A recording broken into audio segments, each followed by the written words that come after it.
Hey everybody, it's Monica with King's Titan Homestead, and it is cold this morning, very cold this morning.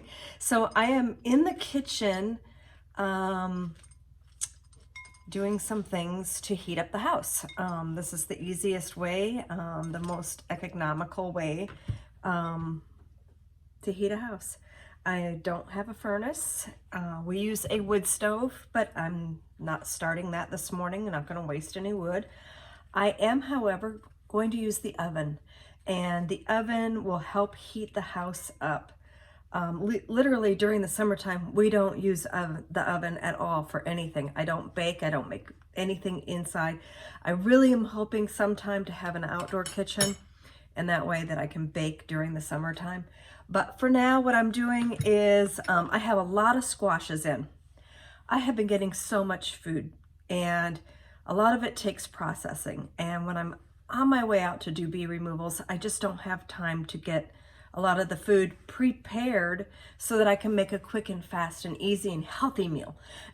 So because it's so cold in the house, what I'm doing is I'm going to cook up some of the acorn squashes that I got in. So I just kind of pulled the seeds out, and I'm saving the seeds on those.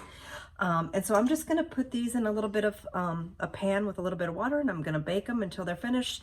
And then I'm going to take the meat out of it, the cooked meat puree, and put it in the freezer with a label on it that tells me what it is. And so that whenever I need it, it's already pre-prepared and I can just take it out.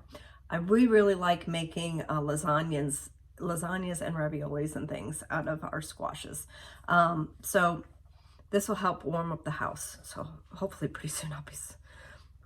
it's cold in here. What is it? Oh, it's 61. 61 in the house. When I woke up, it was 57. So it's getting better. Okay, so on this, just got a couple halves in there, put a little bit of water, and then I'm going to cover it with some aluminum foil.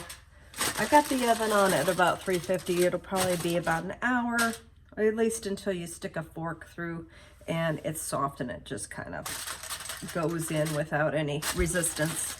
And then I'll scrape out the pulp, and then I'll give the chickens the rind, and be perfect, be good. A couple projects I'm going to try to get done this morning is processing these gorgeous kumquats. I have them soaking in some cold water with a little bit of vinegar so that I can clean them, and then I'm going to can candied kumquats. When I went to Tractor Supply the other day, I had to go pick up some chicken feed, and while I was there, I splurged and found some really nice kiwi plants to start. This one's got a little green on it and everything. And then a friend of mine had ordered some persimmon. Oh, that keeps on sliding. Some persimmon trees for me, a couple of persimmon trees. So I've got some planting to do besides some of the housework. And I have got to get caught up with a lot of this food processing. I mean, I got to. Dan's like going, you got to do something with all this food. Luckily, the things that are starting to go, I will just give to the chickens and everything will be cool. But the other thing I'm going to be doing is a sauerkraut or a cabbage ferment. So that's something else this morning that we're going to try to get done, because right around early afternoon when it starts to warm up, then we're going to be working bees. So got to try to get as much as I can get done this morning. Okay, so one of the bee removals I was on last night, or just bee inspections, I was just checking to make sure a house didn't have a hive, and I was gifted this gorgeous spaghetti squash, which I'm going to throw this baby here into my Instapot and cook it down so that I can also, just like I said before, get things pre-prepared, pre-cooked, so that when I'm doing bee removals, I've got something nice and healthy to serve Dan for dinner. And check out this absolutely stunning head of cabbage. Amanda grew this and it is just gorgeous.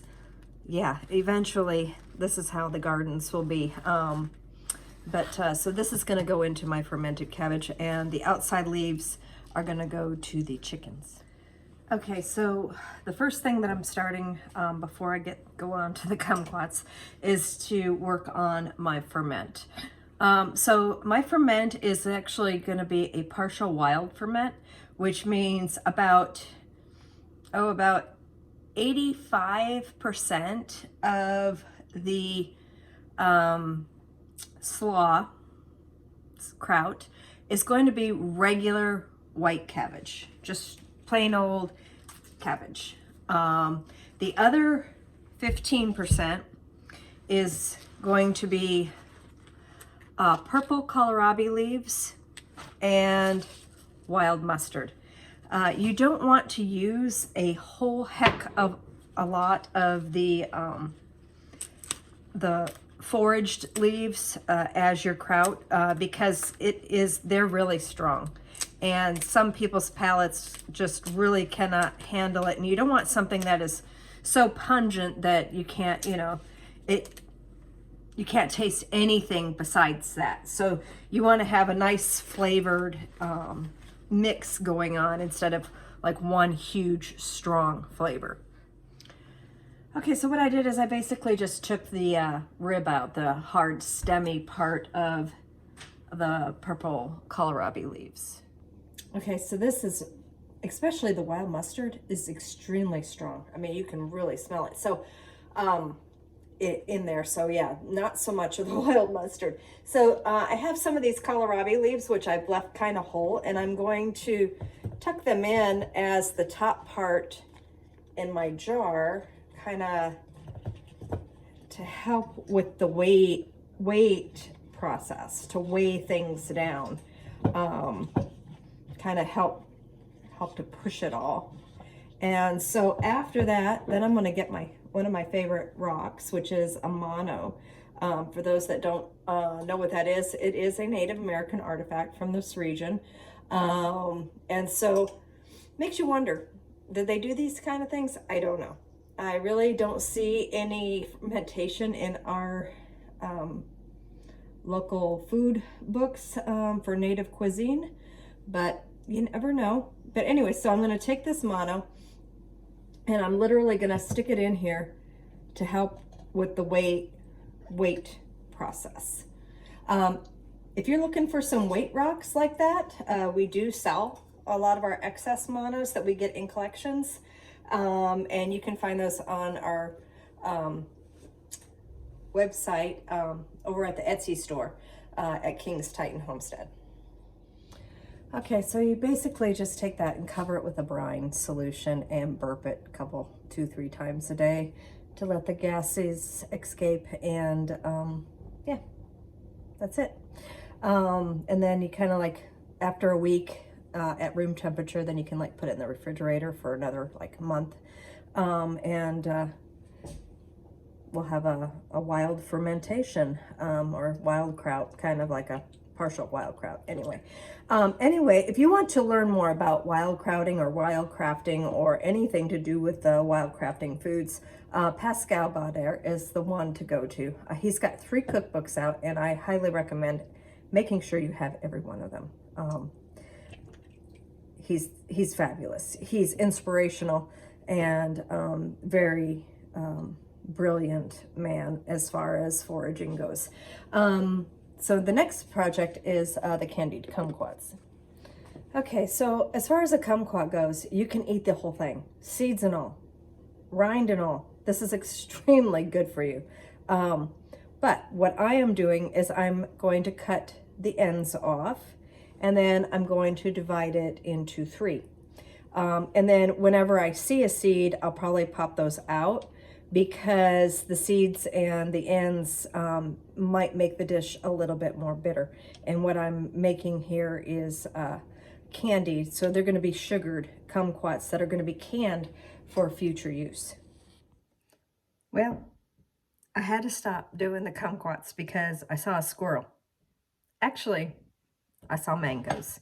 And I figured the mangoes are going to go bad faster than the kumquats. So what I'm doing is going through all these boxes of mangoes that I have, and I am cutting them open, slicing them open, and freezing the pulp for use during the summertime. I'll have some great smoothies, maybe some margaritas, you know, that kind of thing.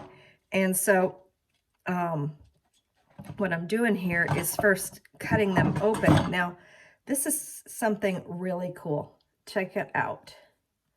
This is, and see, you can see how they're starting to go bad. So yeah, even though they look okay on the outside, they're starting to go bad on the inside. That's probably why they were in this. It's a nonprofit organization that gathers food that prevents it from going to the landfill. And then you give a donation of like $10 and you get up to like 70 pounds of food, mostly fruit and vegetables. So, and that is great because I've got all these things now, and then I can can them, freeze them, dry them, that whole thing. So I got a ton of mangoes over the last month, and I had, you know, been doing all these other things and ran out of time. So some of the mangoes are going bad, and the chickens are just loving them. But this is a mango slicer.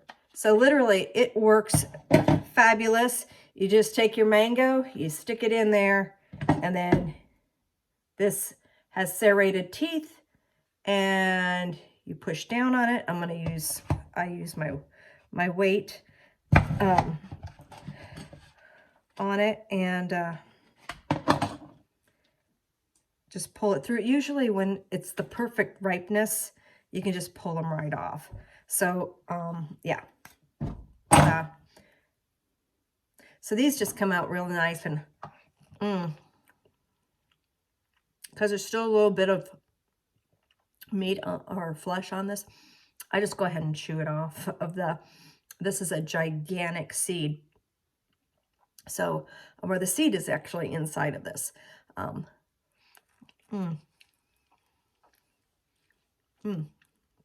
So if you don't have one of these work great. So yeah, got sidetracked, but for a good reason.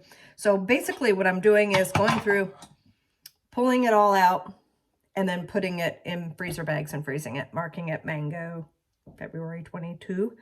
And so then I'll have it for use all through the summer. Delicious.